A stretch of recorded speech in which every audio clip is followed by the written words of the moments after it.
எல்லாருக்கும் நமஸ்காரம். நான் நாமகிரி சௌந்தரராஜன். நாராயணியம் பார்த்துட்டு வரோம். இன்னைக்கு 7வது தசகம், பிரம்மதேவனின் தோற்றமும் வைகுண்ட தரிசனமும். கிருஷ்ணா.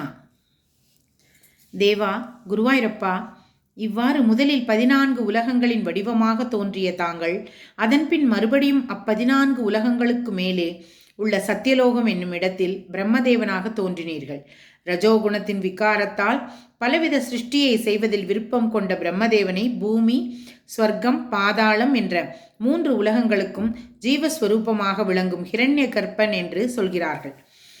ஹே லோகநாதா, அந்த பிரம்மதேவன் உலகை சிருஷ்டி செய்வதில் மனதை செலுத்தி அதை பற்றி நன்கு ஆராய்ந்து பார்த்தும் உலகத்தை பற்றிய அறிவை பெறாமல் மனம் கலங்கியிருந்தார். அப்பொழுது தாங்கள் அவரை தவம் செய்யும்படி உபதேசம் செய்ய, தவம் செய் என்று காதிற்கின்பம் பயக்கும் ஆகாயவாணியை அவர் கேட்கும்படி செய்தீர்கள். உலகமெல்லாம் தண்ணீர் நிறைந்துள்ள போது என்னை நோக்கி இவ்வாறு எல்லா திசைகளிலும் உற்று நோக்கி ஒருவரையும் காணாமல் தான் கேட்ட தவம் செய் என்ற சொல்லின் பொருள் ஆராய்ந்து தேவர்களுக்குரிய 1000 ஆண்டுகள் தவம் புரிந்து தங்களை வழிபட்டார். அவ்வாறு வழிபட்ட அவருக்கு தாங்கள் ஒப்பற்ற வியக்கத்தக்க தங்களது வைகுண்ட உலகை காண்பித்தீர்கள்.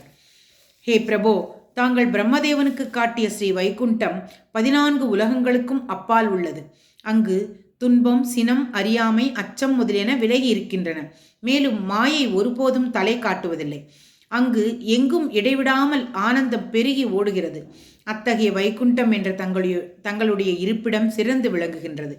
பாவங்கள் அனைத்தையும் நீக்குகின்ற ஸ்ரீ வைகுண்டம் எனப்படும் தங்கள் இருப்பிடத்தில் உள்ள தெய்வீக ஜீவர்கள் 4 கைகளுடன் இந்திர நீலமணி போன்று தெளிவான அழகிய ஒளியை உடையவர்களாய், பற்பல விதமான ஆபரணங்களின் ரத்னங்களால் திக்குகளை ஒளிமிக்க செய்பவர்களாய் செய்கின்றனர். ஒளிரும் விமானங்களில் வாழ்கின்றார்கள். சுத்த சத்வ ஸ்வரூபர்களாக பயனில் கருத்தின்றி பக்தி செய்கின்ற ஜனங்கள் அந்த வைகுண்டத்தை அடைகின்றனர். அப்படிப்பட்ட மாசற்ற ஸ்ரீ வைகுண்ட வடிவான தங்களுடைய ஸ்தானம் சிறந்து விளங்கட்டும். தங்கள் இருப்பிடமாகிய வைகுண்டத்தில் பல தெய்வ பெண்களால் சூழப்பெற்று அனைத்து உலகங்களையும் மயக்கும் மின்னற்கொடிக்கு ஒப்பான தனது இனிய கொடி போன்ற திருமேனியால் ஸ்ரீ மகாலட்சுமி அனைத்து திசைகளையும் ஒளிரச் செய்கின்றாள். வியக்கத்தக்க அழகிய சிறப்புடைய ஸ்ரீ மகாலட்சுமி தங்கள் திருவடித்தாமரையின் நறுமணத்தை முகர்வதில் உள்ள ஆர்வம் ஒன்றினாலேயே அங்கு விளங்குகின்றாள்.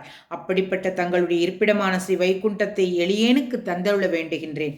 எங்கும் நிறைந்த குருவாயூரப்பா, இங்கனம் தங்களால் காண்பிக்கப்பட்ட தங்களுடைய இருப்பிடமான ஸ்ரீ வைகுண்டத்தில் பிரம்மதேவன் ரத்னமிழைத்த இருக்கையில் 1000 கோடி சூரியன் உதித்தாற் போன்ற ஒளியுள்ள கிரீடம், தோள்வளைகள் முதலிய ஆபரணங்களால் ஒளிரும் தங்களது திருவுருவத்தை ஸ்ரீவத்சம் என்ற மறுவுடனும் கௌஸ்துபம் என்ற ரத்தினத்தால் சிவந்து விளங்குவதாகவும் தரிசனம் செய்தார். உலகனைத்தையும் காரணமாக அந்த தங்களுடைய திருமேனி எனக்கு கண்ணெதிரே விளங்க வேண்டும். ஹே பிரபோ, கார்மேகம், காயாம்பு போன்ற அழகிய ஒளியால் எண் திசைகளையும் மறைக்கின்ற அழகான புன்னகையினால் ஒளிரும் திருமுக மண்டலத்தை உடைய சங்கு, கதை, சக்கரம், தாமரைப்பூ ஆகியவற்றை தாங்கும் அழகான 4 புஜங்கள் உடைய பிரம்மதேவனுக்கும் மகிழ்ச்சி அளிக்கும் தங்களது திருமேனி என் நோயை போக்கட்டும். பிரம்மதேவன் தங்களது திருமேனியை கண்டு பரபரப்படைந்து மகிழ்ச்சியில் திளைத்து தங்கள் திருவடித்தாமரையில் விழுந்து வணங்கி அன்பினால் எண்ணம் நிறைவேறியவராக, பிரபோ, எனது விருப்பத்தை தாங்கள் அறிவீர்கள். 2ஆகவும் 1ஆகவும் தோன்றுகின்ற அபரம் என்ற தங்களது இயல்பினை பற்றிய உண்மை ஞானத்தை தந்துருள வேண்டும் என்று வேண்டினார். அப்படிப்பட்ட தங்களை நான் வணங்குகின்றேன். தங்களுடைய சிவந்த திருவடிகளில் வணங்கி அந்த தேவனோடது கைகளை தங்கள் கையால் பிடித்து கொண்டு, உனக்கு ஞானம் உண்டாகட்டும், படைப்பு தொழிலினால் பந்தம் ஒன்றும் உண்டாகாது என்று சொல்லி அவரை மிகவும் ஊக்குவித்து தாங்களும் அவருடைய உள்ளத்தில் மறைந்திருந்து படைப்பு தொழிலை செய்யும்படி தூண்டினீர்கள். அத்தகைய பகவானே, என்னுடைய ஆரோக்கியத்தை வளர்த்து அருள் புரிய வேண்டும். கிருஷ்ணார்ப்பணமஸ்து.